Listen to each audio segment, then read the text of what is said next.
वर्णिवेशरमणीय दर्शनम मंदहासरुचिराननाम्बुजं पूजितं सुरु नरोत्तमैर्मुदा धर्मनंदनमहं विचिन्ते। असतो मा षड्गमय तमसो मा ज्योतिर्गमय मृत्युर्मा अमृतं गमय। ओम शांति शांति शांति।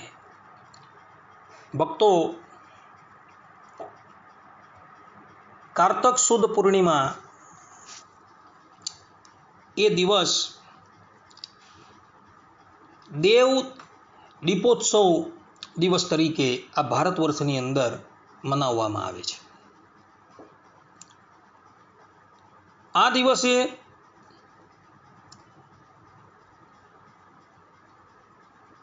भक्ति मातानो एटले के भगवान स्वामीनारायणना मातृश्री जे हता एमनो प्रागट्य महोत्सव पण छे। भक्तो,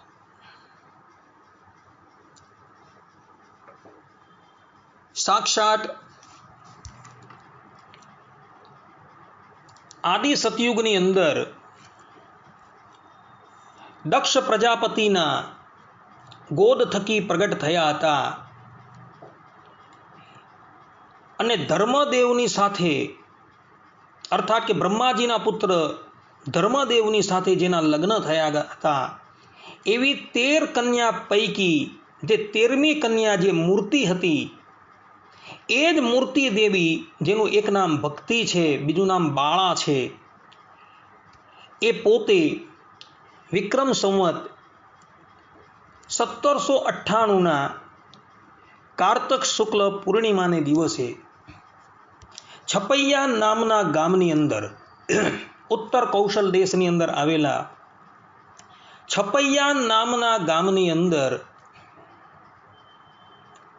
कृष्ण शर्मा अने भवानी थकी प्रगट थया हता। भक्ति मातानो जेवो जन्म थयो त्याज देवताओनी दुंदुबी जे छे ए वागवा लागेली हती। आकाशमांथी देवताओ पुष्पोनी वृष्टि करवा लागेला हता अने दरेक जे मुमुक्षु जीव हता तेना हृदयनी अंदर भगवाननी भक्तिनो संचार थयो हतो। आ वात सत्संगी जीवनना प्रथम प्रकरणमां लखेली छे। भगवान स्वामीनारायणे आ उत्सवनी अंदर जे विधि करवानो छे ए बधो ज विधि सत्संगी जीवननी अंदर चतुर्थ प्रकरणना 58मा अध्यायनी अंदर 66 થી 68 श्लोकनी अंदर लखेलो छे अने ए विधि प्रमाणे मंदिरनी अंदर भक्ति मातानी जे प्रतिमा जे छे तेनी पूजा करवानी छे। भक्तों, आ दिवसे कार्तिकी पूर्णिमा होवाथी देव दीपोत्सवी विधि पण कहेवामां आवे छे। आ दिवसने भगवान स्वामीनारायण सत्संगी जीवननी अंदर चतुर्थ प्रकरणनी अंदर 58मा अध्यायनी अंदर 63 થી 65मा श्लोकनी अंदर स्पष्ट रूपे पोताना आश्रितोने आज्ञा करे छे के सूर्योदय काल व्यापीनी कार्तिकी पूर्णिमाए श्री कृष्ण भगवान ने मनोहर दिव्य मुगट धरावो। नैवेद्यनी अंदर शीरो, पूरी, भात, कढ़ी, दाळ, सूरण अने वृंताकनु शाक विशेषपणे समर्पित करवू। कारण के भक्तों, चातुर्मासनी अंदर 4 महीना सुधी दरेक मुमुक्षुओ जे छे ए वृंताग जे छे तेनुं भक्षण करता न हता अने कार्तक शुक्ल एकादशी आ दिवसे चातुर्मासना नियम पूर्ण थया बाद केटलाक लोको द्वादशीने दिवसथी अने केटलाक लोको पूर्णिमाने दिवसथी वृंताकनुं शाक जे छे ए आरोगवानी शरूआत करे छे। भगवान ने प्रथम भोगनी अंदर समर्पित करी ए शेष प्रसादी जे छे बधा भक्तो आरोगे छे। એટલે ભગવાન સ્વામિનારાયણ અહીં સ્પષ્ટ રૂપે કહે છે કે પૂર્ણિમાને દિવસે કારતક શુક્લ પૂર્ણિમાને દિવસે ઠાકોરજીના નૈવેદ્યની અંદર તમારે વૃંતાક અવશ્ય ધરાવવા.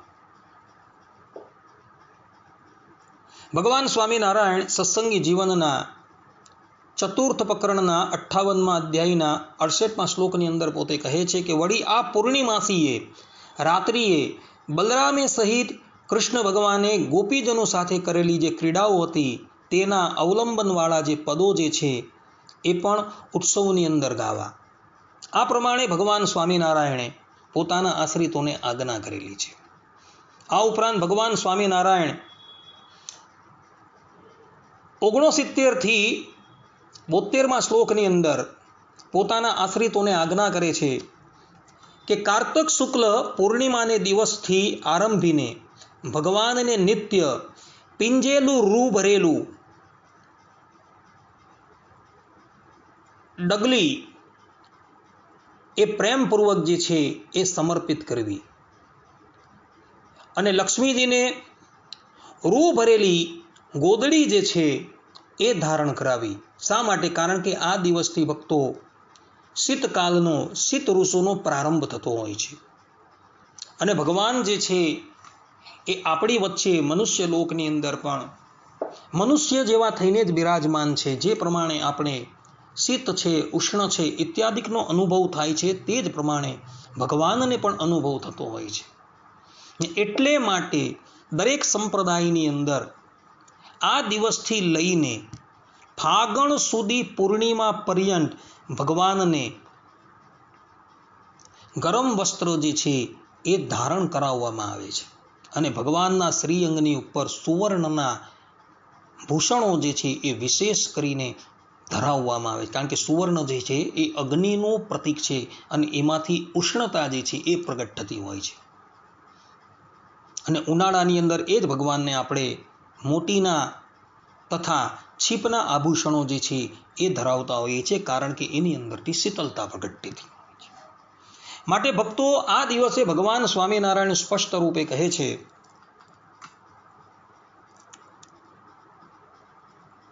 કે કારતક શુક્લ પૂર્ણિમાથી લઈને ફાગણ પૂર્ણિમા પર્યંત ભગવાનને નિત્ય શયનની અંદર શીત નિવૃત્તિ અર્થે ગોદડી ઓઢાડવી અને પ્રાતઃકાલે રૂથી ભરેલા જે વસ્ત્રો જે છે એ ભગવાનને અર્પણ કરવા.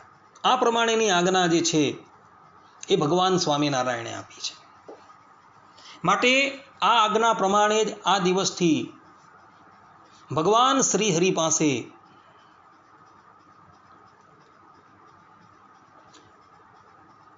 સગડી પણ મૂકવી અને એમને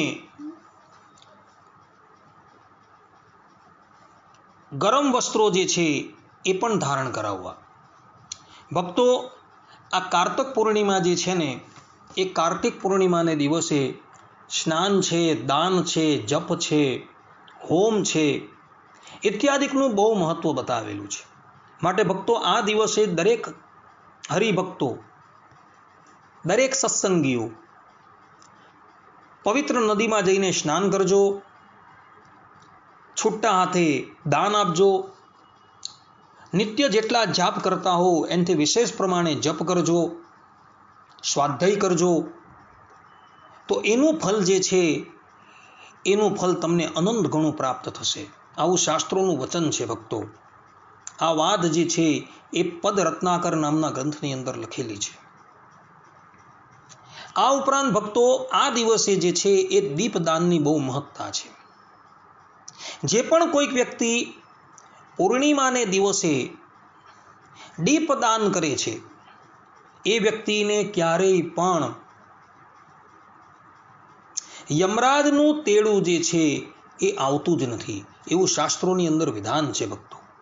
જે પણ કોઈક વ્યક્તિ પોતાના મૃત પિતરોને ઉદ્દેશીને પણ જો દીપદાન કરે તો એ જે પિતૃઓ જે છે જે અસદગતિને પ્રાપ્ત થયા હોય તેની પણ સદગતિ થઈ જાય છે.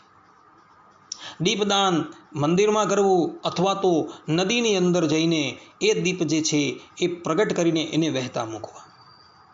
મંદિરની અંદર પણ ઠાકોરજી સન્મુખ અથવા તો મંદિરના પટ્ટાંગણની અંદર પણ દીપ પ્રાગટ્ય કરવું. આ દિવાળીનો અંતિમ દિવસ છે ભક્તો. કારતક શુક્લ પૂર્ણિમા એટલે દિવાળીનો અંતિમ દિવસ કહેવાય. ત્યારબાદ દિવાળીની સમાપ્તિ થઈ જાય છે. એટલે માટે પણ આ દિવસ જે છે એ અતિશય મહત્વનો છે. અને સ્વામિનારાયણ સંપ્રદાય માટે તો આ એટલે માટે મહત્વનો છે કારણ કે ભગવાન સ્વામિનારાયણના જનની એવા ભક્તિ માતા જે છે એમનું પ્રાગટ્ય થયું હતું. સાક્ષાત ભક્તિ દેવી જ આ ધરાતલની ઉપર વિક્રમ સંવત 1798ની અંદર કારતક શુક્લ પૂર્ણિમાને દિવસે